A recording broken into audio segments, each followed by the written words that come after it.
Bueno, Joritz Zaizkitarte, zara eustarra, eta gaur egun zora luzen bizi zara, nolako itxasaldia izan dugu? Nahiko lan olatu daki.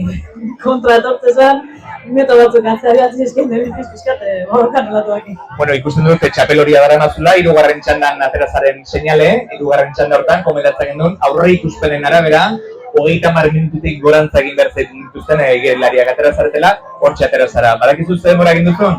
Ba ez. Ez dizu esola ere igual, ez da? Pues 30 minutu bali ma, jazta. Bueno, esan behar dizut, aurreneko ahiatu danak, eta ia zera aurrenekoa izan zen, aurten 2 minutu baino gehiago egin ditula, Bueno. Orduan, bueno, zuen aldez. Hori bai. Zuen adigertuago. Hori bai. Bueno, nolako izan da, orduan? Gogorra edo nola intzaizu? Nahiko lan zadizu, olatuak kontra etortzezan, orduan metro pilatzen zuten auskaldea. Bueno, zuzara ustarra izanik, itxasoan igerigindakoa izango zara, gaur egun, nahizta, ez esaten dira buruarekin, nahizta gaur egun zora luzen bizi zara, non entrenatzen duzu, Joritz? Ez dinan.